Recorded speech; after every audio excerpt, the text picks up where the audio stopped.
Hello students, welcome to science delight. Science delight में हम क्या कर रहे थे? Organic chemistry. और ऑर्गेनिक केमिस्ट्री में हमने क्या शुरू किया था? आइसोमर्स। ठीक है, तो हमने क्या किया था लास्ट क्लास में, एक बार उसका रिकॉल करते हैं, फिर उसके बाद आगे बढ़ते हैं। राइट, ठीक है। तो हम आइसोमर कर रहे थे, तो आइसोमर में हमने क्या बताया था कि आइसोमर ऐसे कंपाउंड्स होते हैं जिनका केमिकल फॉर्मूला तो सेम होता है, लेकिन फिजिकल और केमिकल प्रॉपर्टीज क्या होती हैं? डिफरेंट होती हैं। राइट, इतना हमें क्लियर हो गया था। नेक्स्ट उसके बाद हमने बात की थी कि टाइप्स ऑफ आइसोमर्स कितने थे। ठीक है, तो वहां से शुरू करता हूं मैं आपके साथ। ठीक है, कि टाइप्स ऑफ आइसोमर्स कितने हैं। राइट, तो हमने बात किया थे आइसोमर्स में, हमने बात की थी आइसोमर्स में। ठीक है, तो आइसोमर्स दो टाइप के होते हैं। कौन कौन से बताए थे आपको? एक बताए थे स्ट्रक्चरल आइसोमर और एक बताए थे stereo isomer. Right, structural isomer में मैंने क्या कहा था कि आइसोमर्स, पहले तो हमने आइसोमर्स की डेफिनेशन देखी थी। क्या होती थी आइसोमर की definition? Compounds having same chemical formula same होगा but different physical and chemical properties. ये फीड हो गया। फिर उसके बाद हमने स्ट्रक्चरल फॉर्मूला या स्ट्रक्चरल आइसोमर की बात की थी। तो स्ट्रक्चरल आइसोमर क्या था? स्ट्रक्चरल आइसोमर में मैंने कहा था compounds having same molecular formula but different arrangement. ठीक है, different arrangement of a compound या different arrangement of atoms in a molecule. Arrangement अलग होगा। ठीक है, तो उसके टाइप्स हमने देखे थे। तो सबसे पहले हमने चेन की बात की थी, चेन आइसोमर। सेकंड हमने पोजिशनल की बात की थी, पोजिशनल आइसोमर जिसमें पोजीशन चेंज हो जाती थी। ठीक है, तीसरी हमने बात की थी functional isomer, functional isomer. Right, फिर उसके बाद चौथी हमने बात की थी आपका मेटामर। पांचवी हमने बात की थी किसकी? टॉटोमर। राइट, छठवीं हमने बात की थी ring chain isomer. Right, ring chain isomer. ये हमने बात करी थी। टॉटोमर का दूसरा नाम क्या था? टॉटोमर को हम एक और नाम से बोलते थे, that is keto enol isomer. Right, keto enol isomer.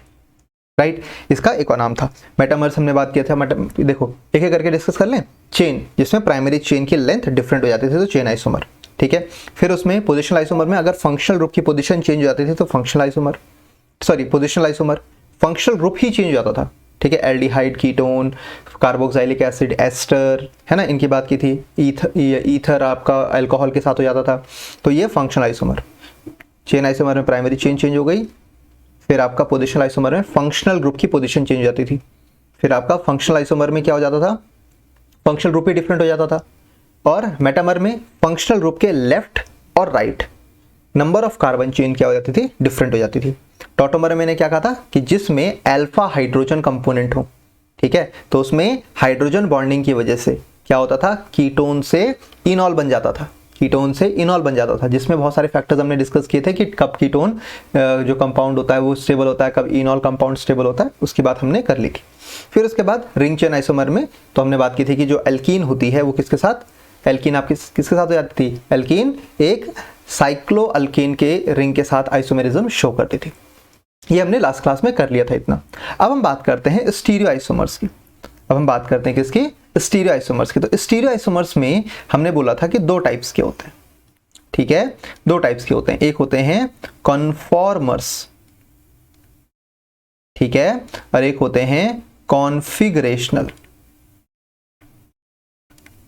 Right, फिर कॉन्फिगरेशनल भी दो टाइप के होते थे। एक होते हैं जियोमेट्रिकल और एक होते हैं ऑप्टिकल। ज्योमेट्रिकल में भी हम दो टाइप के पढ़ेंगे। ठीक है, एक पढ़ेंगे आपके पास यहां पर सिस एंड ट्रांस, और एक पढ़ेंगे ई एन जेड। ठीक है, ई का मतलब होता है एंटगेगन और जेड का मतलब होता है जूसामेन। ठीक है, लैटिन वर्ड्स हैं। एंटगेगन का मतलब होता है ऑपोजिट, इसको आप ऐसे भी याद रखना, एनिमी। एनिमी मतलब अपोजिट। ठीक है, और जूसामेन तो आपको पता लग जाएगा, जब एक अपोजिट है दूसरा क्या होगा? टुगेदर। तो अभी हम इसकी बात करेंगे, टेंशन मत लो, डिटेल में। ठीक है, ऑप्टिकल आइसोमर्स में हम बात करते हैं। ऑप्टिकल आइसोमर भी दो टाइप के होते हैं। कौन कौन से होते हैं ऑप्टिकल आइसोमर? एक होते हैं डी और एल। ठीक है, डेक्स्ट्रो एंड लिवो रोटेटरी, वैसे कंपाउंड्स क्या होते हैं बाद में बताएंगे हम। और एक और होता है आर और एस। ठीक है, ये सारे के सारे आइसोमर्स हो गए। ये हमने इसकी सिर्फ क्लासिफिकेशन की है, आप उसकी टेंशन मत लो, उसको आराम से डिटेल में हम सॉल्व करेंगे। ओके चलो, तो स्टीरियो आइसोमर्स क्या होते हैं उसी को डिस्कस करते हैं आगे, ठीक है। स्टीरियो आइसोमर्स बेसिकली क्या होते हैं? Stereo isomers, right. Stereo isomers क्या होंगे? देखो, स्टीरियो आइसोमर्स वो कंपाउंड्स होते हैं जिनका मॉलिक्यूलर फॉर्मूला तो सेम होता है लेकिन स्पेशल अरेंजमेंट डिफरेंट होता है, ठीक है। जैसे मैं अभी आपको एग्जांपल दूंगा एक एक करके, ठीक है। स्टीरियो आइसोमर्स क्या होंगे? Compounds having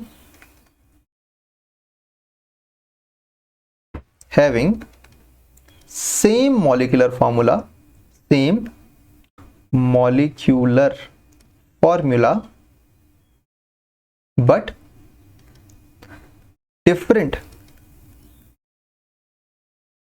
arrangement of molecule in 3D space, ठीक है। जो 3 डायमेंशनल मतलब स्पेशल अरेंजमेंट ही अलग हो जाता है। जैसे एक एग्जांपल की बात करते हैं, ये पेन है, ठीक है, ये पेन है, ठीक। और इसमें मैंने क्या किया, यहां से इसको, या आप ऐसे समझो,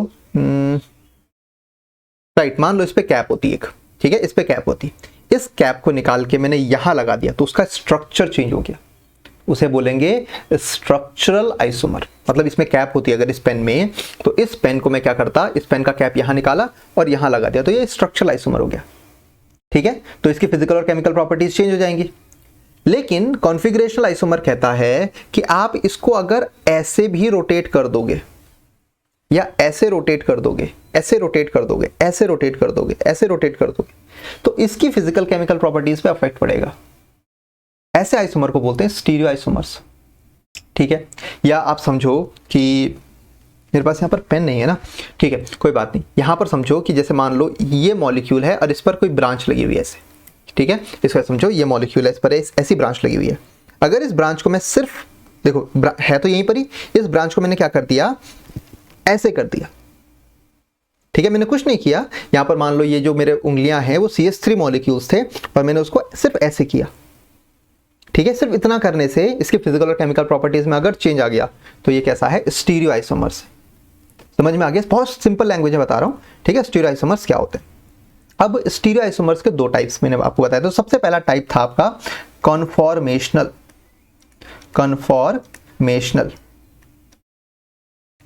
राइट। अब इसको बहुत सिंपल तरीके से देखो, कन्फॉर्मेशनल में क्या होता है, कार्बन कार्बन सिंगल बॉन्ड होता है, ठीक है। तो यहां पर इस सिंगल बॉन्ड के अलोंग क्या होती है, रोटेशन होती है, ठीक है। जैसे एक एग्जांपल लेते हैं कि ये 2 मॉलिक्यूल हैं और ये पेन है, बीच में सिंगल बॉन्ड, ये एक कार्बन और ये एक कार्बन मॉलिक्यूल है, और ये पेन क्या है, सिंगल कोवेलेंट बॉन्ड है, ये पेन का बीच वाला पार्ट सिंगल कोवेलेंट बॉन्ड है। अब क्या हुआ, यहां पर रोटेशन करने से, यहां पर मॉलिक्यूल का रोटेशन करने की वजह से इस सिंगल बॉन्ड, क्योंकि सिंगल बॉन्ड है ना, सिंगल बॉन्ड तो कैसे भी मूव कर लेगा, कैसे भी रोटेट कर लेगा, फ्री रोटेशन है, 180 डिग्री रोटेशन है इसका, सॉरी मतलब 360 डिग्री रोटेशन है, कैसे भी घूम सकता है। तो मॉलिक्यूल इसके चारों ओर घूमे और इसके चारों ओर घूमे, ठीक है, और उनके जैसे जैसे स्ट्रक्चर चेंज होते रहे, केमिकल प्रॉपर्टी चेंज होती रही, तो वो क्या हो गए, कन्फॉर्मेशनल आइसोमर हो गए, ठीक है। तो rotation along single covalent bond, single covalent bond, ठीक है। तो अब rotation along single covalent bond होगा तो उससे क्या होगी, केमिकल या फिजिकल प्रॉपर्टीज में चेंज आएगा, प्रॉपर्टीज में चेंज आएगा, ठीक है। तो वो कैसे आइसोमर हो गए, कन्फॉर्मेशनल आइसोमर हो गए, कन्फॉर्मेशनल आइसोमर हो गए, ठीक है। तो कन्फॉर्मेशनल आइसोमर आपको पता लग गया कि ऐसे आइसोमर जिनका केमिकल फॉर्मूला तो सेम होता है but due to presence of single bond, ठीक है, या but due to rotation along single covalent bond physical और केमिकल प्रॉपर्टीज चेंज जाती है स्ट्रक्चर्स की। सर ठीक है, समझ गया, लेकिन कैसे, एग्जांपल तो दो कुछ, ठीक है। तो यहां पर देखो एक मॉलिक्यूल देखते हैं, ठीक है। आपको पता है कि जैसे मैंने आपको एक एग्जांपल दिया कि जैसे एक मॉलिक्यूल लिया मैंने, ब्यूटेन का एग्जांपल लिया, राइट, सिंपल एक ब्यूटेन है। तो ब्यूटेन में क्या लिखा मैंने, CH3 CH2 CH2 CH3, ठीक है, इतनी बात क्लियर हुई। अब इसको मैं इसको मैं ऐसे लिख सकता हूं, अगर मैंने इसको एक सेंटर मान लिया, इसको एक सेंटर मान लिया, मतलब 1 2 3 4, मैं 2 और 3 को देख रहा हूं, ठीक है। तो 2 और 3 कुछ ऐसे हैं, देखो ये 2 है, ये 3 है मान लो, ठीक है। अब मैंने क्या किया, इसको यहां पर क्या लिखा, ऊपर CH3 लिखा, ठीक है। यहां पर ये बॉन्ड बनाया दूसरे में, फिर इसमें यहां पर ये पीछे की तरफ, ये पीछे की तरफ, आपको पता है ना ये क्या चीज है, दिस इज डैश। डैश में क्या लिखा मैंने, एक H यहां डाला, और इस वेज में, इस वेज वाले रीजन में मैंने क्या कर दिया, इस वेज वाले रीजन में मैंने क्या कर दिया, एक H यहां भर दिया। फिर यहां ऊपर में भी मैंने CH3 लगा दिया, फिर इस डैश वाले रीजन में एक H लगाया, और इस वेज वाले रीजन में एक H लगाया। Is that clear? सिंपल सा, मैंने कुछ नहीं किया है, ठीक है। इसका बस एक 3 डायमेंशनल रिप्रेजेंटेशन बना दिया, ठीक है। अब मैं यहां पर से इस वाले एंगल से देख रहा हूं, इस वाले एंगल से ये मेरी आंखें हैं और मैं यहां से देख रहा हूं आपको, ठीक है। दिस इज एन आई, ठीक है। यहां से मैं देख रहा हूं उस चीज को, तो मुझे कैसे दिखेगा, इस कार्बन के पीछे ये कार्बन, मैं आपको इसका अच्छे से एक इलैबोरेशन दिखाता हूं, आपको अच्छे से समझ में भी आ जाएगा, राइट। एक सेकेंड दो बस,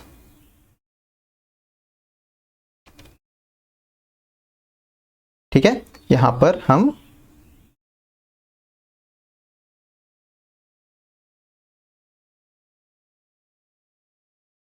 right,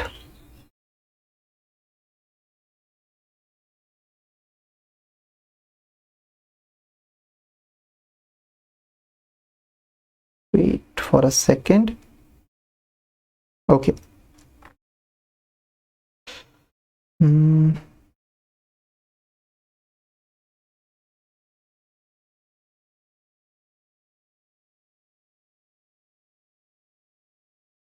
Right, okay, let's start with this topic and okay,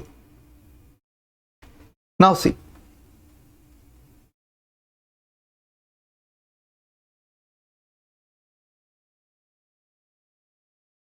okay, अब यहां पर आपको ये चीज दिख रही होगी, यहां पर आपको ये वाला कंपाउंड दिख रहा होगा, आई होप, ठीक है। इस कंपाउंड में अगर मैं देखूं आपको, ठीक है, इस कंपाउंड में अगर मैं देखूं, ये वाले कंपाउंड में देखो, ठीक है। मैं इसका रोटेशन ऑन कर देता हूं, वेट, इसका रोटेशन ऑफ कर देता है, स्पिन ऑफ कर दिया, राइट। अब इसमें आप देखो, इसमें अगर मैं इसको ऐसे लिखता हूं, देखो मैं ऐसे में देख रहा हूं इसको, कैसे में देख रहा हूं, एकदम सामने से देख रहा हूं। तो सामने से अगर आप नोटिस कर रहे हो तो ये वाला कार्बन जो है, ये वाला जो फर्स्ट वाला कार्बन है, ये इसके पीछे छुप गया, ठीक है, इसके पीछे छुप गया। अगर मैं यहां पर आपको इक्लिप्स्ड दिखाता हूं, राइट, इक्लिप्स्ड इथीन,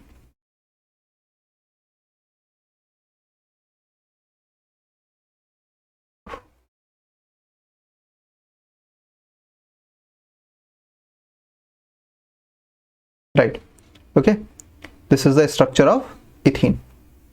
अभी आप भूल जाओ इक्लिप्स क्या है, स्टैगर्ड क्या है, बट आपको ये स्ट्रक्चर आपको दिख रहा होगा। देखो मैंने इसको ऐसे में देखा, ठीक है, इस स्ट्रक्चर को। तो यहां पर मेरे पास कितने कार्बन है, यहां पर मेरे पास 2 कार्बन है, राइट, ठीक है। यहां पर मेरे पास कितने कार्बन है, एक कार्बन भाई साहब ये हैं, एक कार्बन भाई साहब ये हैं, ठीक है। ऊपर मैंने बोला कि चलो मैंने यहां पर CH3 लगाया, यहां पर CH3 लगाया, ठीक है। फिर यहां पर H है, ये वाला भी H था, ये वाला भी S था, ये वाला भी S था, जो जैसा कि हम स्ट्रक्चर में देख रहे थे।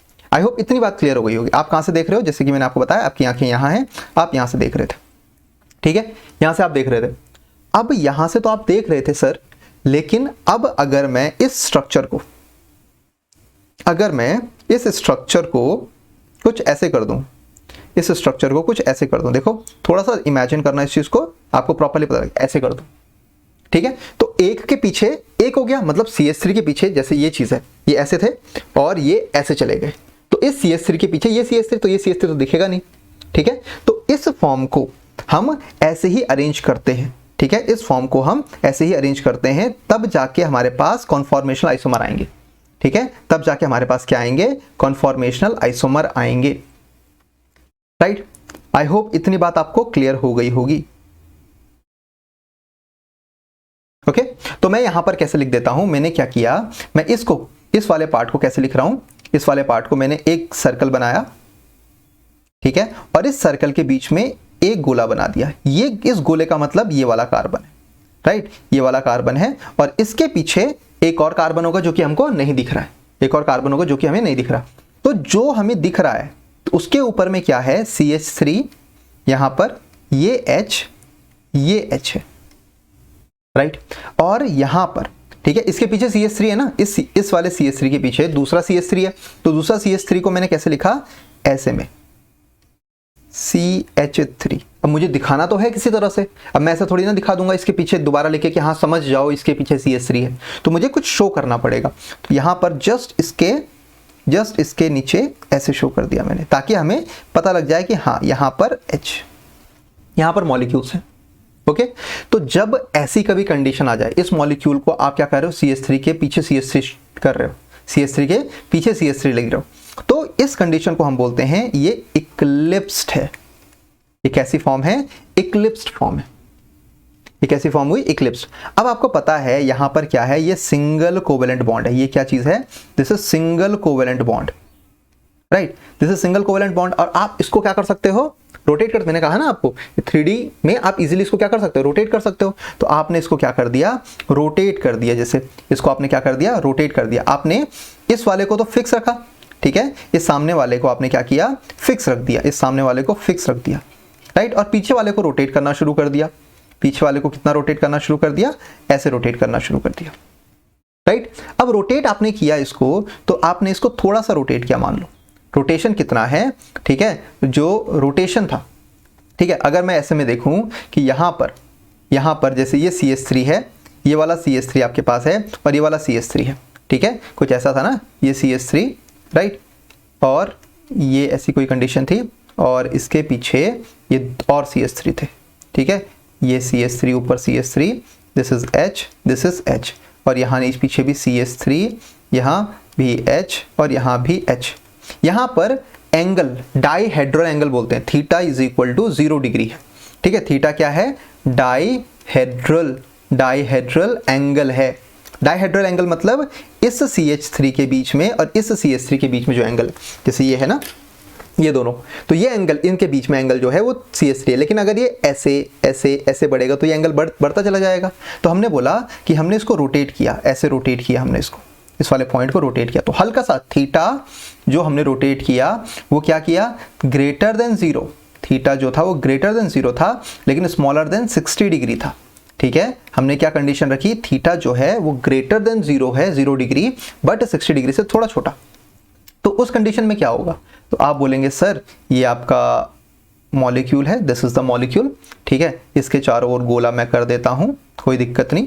और यहाँ पर क्या आया, ये तो CH3 फिक्स था, ये CH3 फिक्स, जो सामने वाला है उसको मैं येलो से लिख देता हूँ, राइट, ये CH3 फिक्स है। और अब क्या हुआ, आपने बोला सर जो दूसरा वाला CH3 है ना वो थोड़ा सा खिसका है, CH3, ये CH3 ऐसे खिसका है, और ओ सॉरी यहाँ पर तो CH3 था ही नहीं, यहाँ पर तो H था, ठीक है, तो यहाँ पर ये H हल्का सा आपने रोटेट करवाया है और ये वाला H भी आपने रोटेट करवाया है, मैंने बोला ठीक है, ठीक है। तो यहाँ पर जो ये थीटा है, जो ये एंगल है थीटा, ठीक है, इसको बोलेंगे डाइहेड्रल एंगल। अब यहाँ पर थीटा की वैल्यू क्या है, इस केस में थीटा जो है वो 0 से ग्रेटर है, ग्रेटर देन 0 है, लेकिन थीटा जो है वो स्मॉलर देन 60 डिग्री है। समझ में आई इतनी बात, हमने उसको रोटेट किया, ठीक है। नेक्स्ट पेज पे देखते हैं एक एक करके स्ट्रक्चर फिर से, राइट। हमने क्या किया फर्स्ट कंडीशन में, ठीक है, इसीलिए मैं बार बार बना रहा हूं, आप भी साथ साथ में बनाओ, क्योंकि इसीलिए क्या होगा, आपको समझ में आएगा कि चल क्या रहा है इसमें, ठीक है। हमने यहाँ पर CH3 बनाया था, यहाँ H बनाया था, यहाँ H बनाया था। तो फर्स्ट कंडीशन में हमने बोला कि ये CH3 जस्ट इसके पिछू है, ये CH3, ये H इसके पीछे है, ये H इसके पीछे है, ठीक है। सेकंड में हमने क्या किया, जो 0 डिग्री से ज़्यादा थोड़ा सा थीटा बढ़ा दिया, लेकिन 60 डिग्री से उसको कम ही रखा। तो उस कंडीशन में हमारे पास क्या हुआ, उस कंडीशन में हमारे पास ये हुआ कि जो ये था ये तो एज इट इज़ रहा, सामने वाला तो एज इट इज़ है, CH3 H और H। लेकिन अब क्या हो गया, इस केस में जो पीछे वाला था उसको आपने थोड़ा रोटेट किया, तो ये H ऐसे आ गया, ये H ऐसे आ गया, ये H ऐसे आ गया, तो उससे रोटेशन हो गया ना। तो रोटेशन अलोंग सिंगल बॉन्ड है, यहाँ पर आप क्या करवा रहे हो, यहां पर करवा रहे हो rotation along single covalent bond, ठीक है, rotation along single covalent bond आप करवा रहे हो। तो इससे ये जो स्ट्रक्चर बना, ये कौन सा स्ट्रक्चर था? इक्लिप्स था, ठीक है, इक्लिप्स था। ये वाला स्ट्रक्चर जो होता है इसको बोलते हैं स्क्यू, या कोई इसको क्या बोलता है? गॉचे भी बोलता है इसको, कोई क्या बोलता है? गॉचे भी बोलता है। ओके, तो ये चीज आपको ध्यान रखनी है। नेक्स्ट, अब इसमें अगर थीटा की वैल्यू 60 डिग्री के बराबर हो, अगर थीटा की वैल्यू 60 डिग्री के बराबर हो गई रोटेशन, तब क्या होगा? तो उस केस में आप क्या करोगे? अगेन ये बनाया आपने, यहां CH3 बनाया, यहां H बनाया। तो अब क्या होगा? जो यहां से CH3 गया ना, वो CH3, ये CH3 जो था ऐसे हो गया, ये H जो है ये ऐसे हो गया, और ये जो है ये H ऐसे हो गया। तो यहाँ पर जो एंगल बना है इनके बीच में वो कितना है? Theta is equal to 60। Dihedral angle कितना है? 60 डिग्री एंगल है। डायहेड्रल एंगल कितना हुआ? 60 डिग्री हुआ। अब 60 डिग्री का डायहेड्रल एंगल में जब CH3 के जस्ट अपोजिट H है, तो इसको बोलते हैं, ये फॉर्म है स्टैगर्ड। ये कौन सी फॉर्म है? स्टैगर्ड फॉर्म है। रे बालक, समझ में आई बात? These are conformational isomer, these are. तो इससे क्या होती है ना, इनकी स्टेबिलिटी गड़बड़ाती है, ठीक है। स्टेबिलिटी ऑफ अ मॉलिक्यूल या तो बढ़ जाएगी या तो स्टेबिलिटी ऑफ मॉलिक्यूल घट जाएगी। कन्फॉर्मेशन समझ में आ रहा है ना? हमने सिंगल बॉन्ड के अलोंग रोटेशन किया है। हमने क्या किया है? सिंगल बॉन्ड के अलोंग रोटेशन किया है। अब जैसे रोटेशन हुआ तो उससे उसकी प्रॉपर्टीज में चेंज आ रहा है, ठीक है। अब क्या चेंज आ रहा है उसकी भी हम बात करेंगे। आई होप यहां तक समझ में आया हो, ठीक है। तो हमने क्या किया है? सिंगल बॉन्ड के अलोंग रोटेशन किया है, जिससे हमें इक्लिप्स, स्क्यू और स्टैगर्ड फॉर्म मिल गए, बराबर। ओके, नेक्स्ट आगे बढ़ते हैं। देखो, ठीक है, यहां तक सिंपल चल रहा है। अब मैं क्या करता हूं, मेरे पास, अब मैं थोड़ा छोटा छोटा बना रहा हूं ताकि मैं और स्ट्रक्चर बना सकूं। देखो, ठीक है, यहां पर एक मॉलिक्यूल लिया हमने, दिस इज, यहां पर लिखा CH3, छोटे छोटे में तो बेकार हो रहा है, राइट। दिस इज, यहां पर हमने एक मॉलिक्यूल बनाया, यहां पर दिस इज CH3, ये H था, ये H था। मैं ऐसे ही बना रहा हूं, एक को फिक्स रख रहा हूं, फिर यहां पर H CH3, फिर यहां पर ये CH3 H, इसको हमने फिक्स ही रखा है, 6 बनाते हैं, चलो, राइट। ये चीज हो गई CH3 H, राइट। यहां पर एक और बना देता हूं, CH3 H, ओके। यहां पर एक और बना देते हैं, ठीक है, क्योंकि हमें तो एक फिक्स रखना है, H। अब एक करके रोटेशन करते हैं। यहाँ पर थीटा की वैल्यू किसके? 0 डिग्री के बराबर, ठीक है। तो आप रोटेशन तो समझ ही रहे हैं, ठीक है। तो मैं इसको यहाँ पर बहुत हौच पौच हो जाएगा, तो इसलिए हम यहाँ पर हम रोटेशन कर रहे हैं, ठीक है। जैसे जैसे आगे बढ़ रहे हैं ना, तो रोटेशन होते जाएगा, तो आप उससे समझ जाओगे। देखो, यहाँ पर इस कंडीशन में क्या था? CH3 जस्ट इसके पीछे था। इस कंडीशन में क्या था? H इसके पीछे था। इस कंडीशन में H इसके पीछे था। फिर क्या हुआ? CH3 हल्का सा इधर आ गया, ठीक है, H भी हल्का सा इधर आ गया, और यहाँ पर भी H हल्का सा इधर आ गया, ठीक है। तो अब क्या हुआ? CH3 जस्ट इस H के ऑपोजिट आ गया, ये H इसके ऑपोजिट आ गया, और ये H इसके ऑपोजिट आ गया, ठीक है। यहाँ पर CH3 है। फिर क्या हुआ? ये H देखो, ये CH3 जो है इस H के पास में आ जाएगा, ठीक है। ये CH3 इसके पास में आ गया, ये CH3 ऐसे आ गया, ये जो H था वो H आ गया ऐसे, और ये H ऐसे आ गया। मतलब हो क्या रहा है? ऐसे रोटेशन हो रहा है, ये रोटेशन हो रहा है, ये रोटेशन हो रहा है, फर्दर रोटेशन, ठीक है, further rotation again, okay. This is rotation, this rotation again. तो अब क्या होगा? ठीक है, अब ये होगा कि यहां पर H ऐसे आएगा, ये CH3 ऐसे आएगा, और ये वाला H ऐसे आएगा, राइट। और फिर क्या होगा? CH3 जस्ट इसके ऑपोजिट आ गया, ये H और ये H, ठीक है। तो ये कैसा है? ये है इक्लिप्स्ड। इसको मैं क्या बोलता हूं? ये है इक्लिप्स्ड। लेकिन कैसा इक्लिप्स्ड है? क्योंकि इक्लिप्स 2 भी बन रहे हैं ना, तो दिस इज फुल्ली इक्लिप्स्ड बोल देता हूं मैं इसको, ठीक है। ये कैसा है? Fully eclipsed, right. This is skew again, ठीक है। This is staggered, right. This is right, this is again eclipsed, okay, this is again skew and this is again staggered. ठीक है, मैं बनाने के लिए एक और स्क्यू बना सकता था, फिर इक्लिप्स बना सकता था, लेकिन वहां पर मैंने वो स्किप कर दिया क्योंकि बहुत ज्यादा स्ट्रक्चर हो जाता है तो आपको कंफ्यूजन हो सकता था। ठीक है, आप समझ रहे हो ना, रोटेशन चल रही है। ठीक है, अब ये जो स्टैगर्ड है, ये स्टैगर्ड, इन दोनों में क्या डिफरेंस है? ये फुल्ली स्टैगर्ड है। अब ये फुल्ली इक्लिप्स्ड क्या चीज है, फुल्ली स्टैगर्ड क्या चीज है, उसकी बात समझो। ठीक है, हम ये वाला स्ट्रक्चर देखते हैं। हम स्ट्रक्चर नंबर 1, ये 2, ये 3, ये 4, राइट, ये 5 और ये 6 देखते हैं। एक एक करके देखो। यहां पर ये मॉलिक्यूल में देखो CH3 और CH3 जस्ट एक दूसरे के पीछे है। ये CH3 है और ये CH3 एक दूसरे के जस्ट पीछे है। तो यहां पर आपको पता है कि अगर CH3 यहां पर देखो C है, ये H है, ये H है, ये H है, ठीक है, और ये H है, राइट।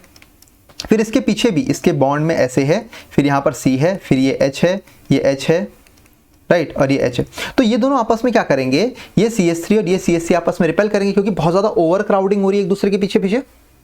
ठीक है, यहाँ पर CH3 है, यहाँ पर CH3 है, तो इसका एक H यहाँ आएगा, इसका एक H यहाँ आएगा, तो 3 डायमेंशनल स्ट्रक्चर है ना, तो उससे क्या होगी, ओवर क्राउडिंग होगी।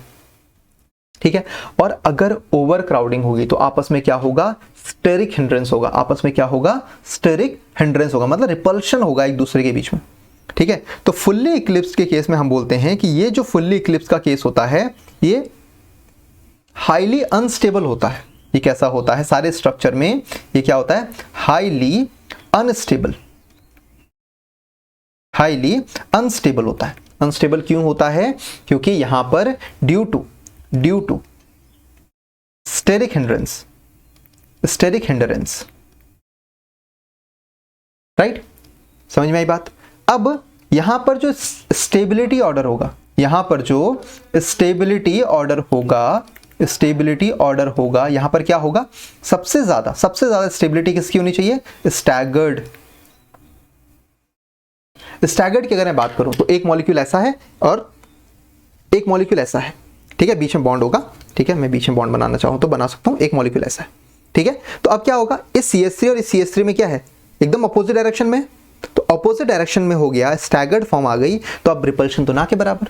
आप खुद सोचो कि मान लो आप किसी से बहुत नफरत करते हो, ठीक है, कि बस उसका खून खराबा कर दोगे, और वो जस्ट आपके सामने हो। ठीक है, तो क्या होगा भाई, खून की नदियां बह जाएंगी, ऐसा ही होगा। लेकिन अब आप यहां हो, मतलब एक पोजीशन पे हो, और वो आपसे कहीं कोसों दूर अपोजिट पोजीशन पे है, तो आप कितना भी उसको कोसते रहोगे, उसको मारने थोड़ी ना जाओगे उधर, तो रिपल्शन क्या होगा, आपका कम रहेगा उससे, बराबर है ना।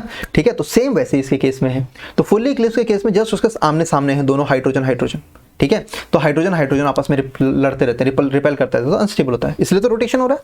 ठीक है, फिर उसके बाद स्क्यू थोड़ा दूर है, थोड़ा दूर हुआ तो रिपल्शन तो अभी भी है, तो थोड़ा सा क्या होगा, स्टेबिलिटी थोड़ा बढ़ेगी। स्टैगर्ड में अब अपोजिट हो गया तो थोड़ा सा ज्यादा स्टेबिलिटी होगी। तो वैसे ही फुल्ली स्टैगर्ड हाईली स्टेबल होता है, और फिर उसके बाद स्क्यू, और फिर उसके बाद आपका इक्लिप्स्ड, राइट। ये चीज आप याद रखना। अब इन स्ट्रक्चर्स में आप देखो, इन स्ट्रक्चर में आपको ये देखना है कि यहां पर जो 6th वाला स्ट्रक्चर है, जो कि फुल्ली स्टैगर्ड का स्ट्रक्चर है, जो 6th वाला स्ट्रक्चर है फुल्ली स्टैगर्ड का स्टेबल, ये हाईली स्टेबल है, हाईली स्टेबल। तो यहां से मैं क्या बोल सकता हूं, देखो, ठीक है, इसको नोट करो, फिर इसके बाद आगे बढ़ते हैं। देखो, मैंने अभी तक क्या बोला कि जो फुल्ली इक्लिप्स वाला मॉडल था, फुल्ली इक्लिप्स वाला था, वो क्या था, वो हाईली अनस्टेबल था, हाईली अनस्टेबल था। क्यों, due to steric hindrance, right. और जो फुल्ली स्टैगर्ड वाला था, ठीक है, वो कैसा था, वो हाईली स्टेबल था। ठीक है, क्योंकि वहां पर जो बल्कि ग्रुप्स थे, जो भारी ग्रुप्स थे, वो अपोजिट डायरेक्शन में थे, तो वहां पर रिपल्शन मिनिमम होगा, due to minimum repulsion, due to minimum repulsion. अरे बोल, समझ में आया इतना, पक्का ना। ठीक है, क्यों हमने ऐसा बोला। अब नेक्स्ट आगे बढ़ते हैं। हमें पता है जो भी हाईली अनस्टेबल मॉलिक्यूल होते हैं, जो भी हाईली अनस्टेबल मॉलिक्यूल होते हैं, ठीक है, वो कैसे होंगे, ये इनकी जो एनर्जी होती है, अगर स्टेबिलिटी घटेगी तो एनर्जी बढ़ेगी, यही बोला था। तो फुल्ली इक्लिप्स्ड की एनर्जी क्या होगी, बहुत ज़्यादा होगी। कौन सी एनर्जी, पोटेंशियल एनर्जी बहुत ज़्यादा होगी, लेकिन फुल्ली स्टैगर्ड की एनर्जी बहुत कम होगी। ते बोल भाई, इतनी बात समझ में आई आपको?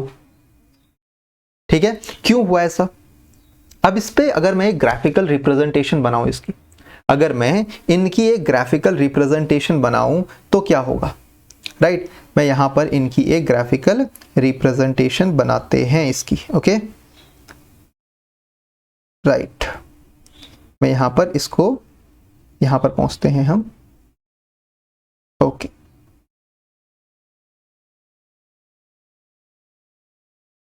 राइट, ठीक है। अब इसकी मैं ग्राफिकल रिप्रेजेंटेशन बनाता हूं।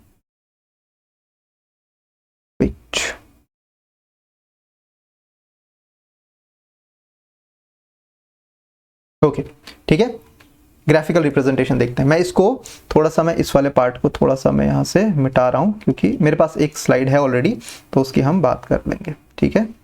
ये आपको नाम तो पता लग ही गए, ठीक है, तो मैं इस चीज़ को हटाता हूँ, ठीक है, जो रोटेशन वाला पार्ट नहीं है, ठीक है, ये वाला पोर्शन भी नहीं है मेरे काम का, ठीक है। स्टेबिलिटी ऑर्डर मैं आपको बता चुका, ओके। तो ये, क्योंकि मेरे को यहाँ पर ग्राफ बनाना है, ओके।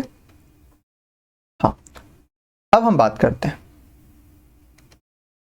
यहां पर मैं ग्राफ बनाता हूं, ठीक है। ग्राफ किस किस के बीच में होगा आपका, ये जो ग्राफ होगा ये होगा आपका एनर्जी, पोटेंशियल एनर्जी और रोटेशन के अलावा, ठीक है। तो सबसे पहला जो फर्स्ट वाला है, ठीक है, तो उस केस में क्या है, हाईली अनस्टेबल है। मैंने आपको बताया ना कि ये जो फुल्ली इक्लिप्स्ड है, फर्स्ट वाला जो पार्टिकल है वो फुल्ली इक्लिप्स्ड है, हाईली अनस्टेबल है। अगर हाईली अनस्टेबल मॉलिक्यूल है, हाईली अनस्टेबल मॉलिक्यूल है, तो उसकी एनर्जी क्या है, सबसे ज़्यादा हाई होगी। ये फर्स्ट वाले की एनर्जी है सबसे हाई। फिर एनर्जी क्या हो रही है, फिर रोटेशन बढ़ रहा है, रोटेशन बढ़ रहा है, तो एनर्जी क्या हो रही है, एनर्जी यहाँ से घट रही है। तो एनर्जी क्या हो रही है, एनर्जी घट रही है, देखो, ठीक है, एनर्जी घट रही है। तो सेकेंड वाला फॉर्म यहाँ आ गया, ठीक है। फिर उसके बाद देखो staggered form I, staggered form आ गई, मान लो ये वाला जो पोर्शन आया स्टैगर्ड फॉर्म का, ये थर्ड वाला आ गया, ये थर्ड वाली एनर्जी आ गई, ठीक है, ये थर्ड वाली आ गई, ओके।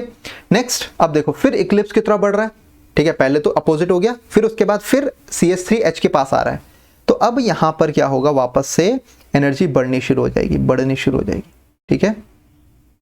एक सेकेंड, यहां पर ग्राफ थोड़ा सा, ये जो ग्राफ है मैं इसको अच्छे से बनाता हूं।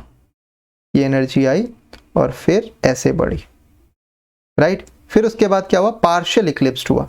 पार्शियल इक्लिप्स होने का मेन मतलब होता है, जो ये जो स्ट्रक्चर आया, ठीक है, this is the structure, this is the fourth structure, this is fourth one. Fourth one क्यों बोला मैंने, क्योंकि यहां पर इक्लिप्स है, लेकिन यहां पर CH3 और H के बीच में रिपल्शन हो रहा है।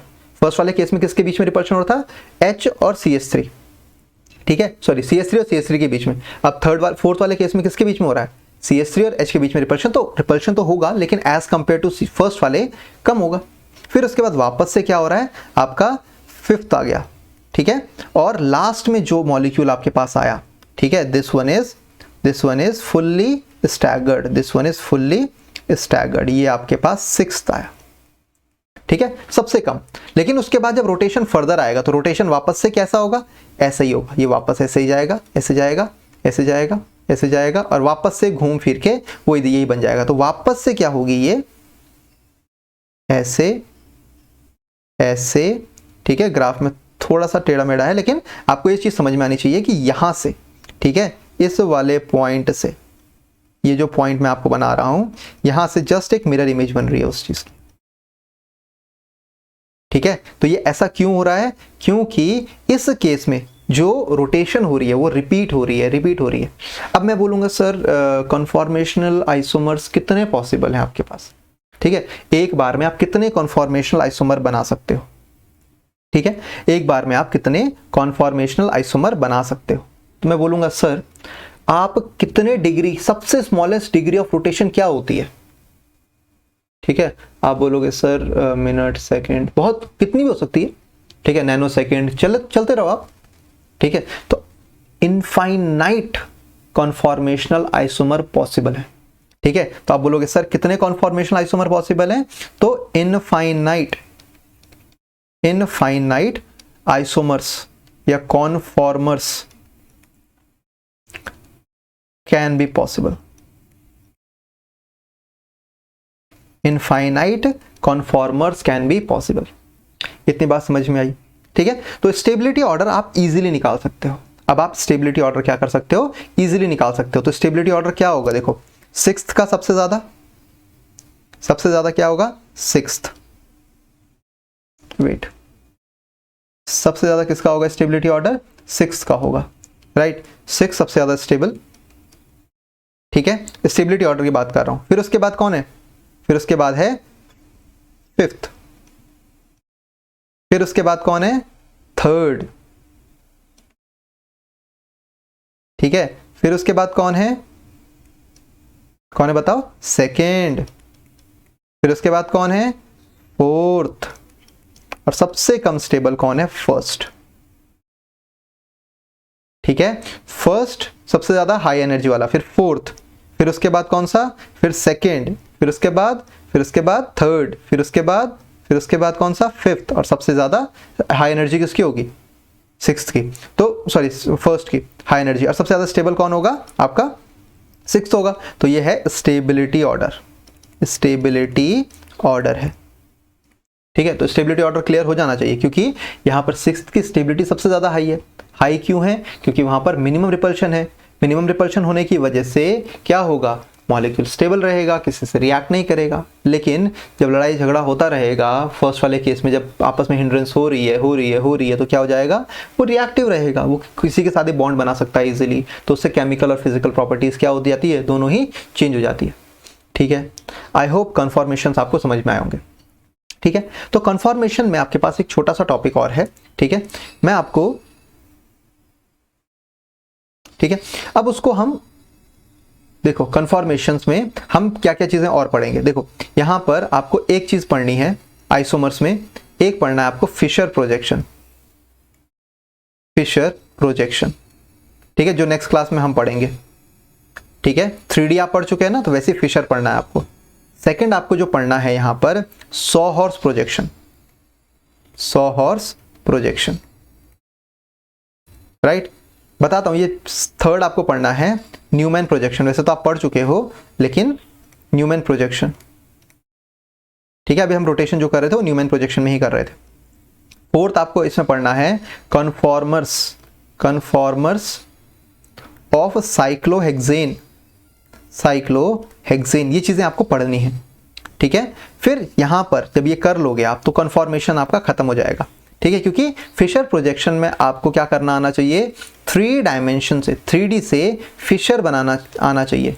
फिशर जो होता है बेसिकली 2D रिप्रेजेंटेशन होता है, ठीक है। तो वो मेन है। फिर सॉ हॉर्स, न्यूमैन और कन्फॉर्मर्स ऑफ साइक्लोहेक्सेन आप इजीली बना लोगे, ठीक है। ये चीज हम नेक्स्ट क्लास में खत्म कर देंगे, ठीक है। तो यहां तक आपको समझ में आया होगा, ठीक है। कोई भी डाउट्स होंगे आप कमेंट सेक्शन में डाल देना, मैं आपको आंसर कर दूंगा, ठीक है।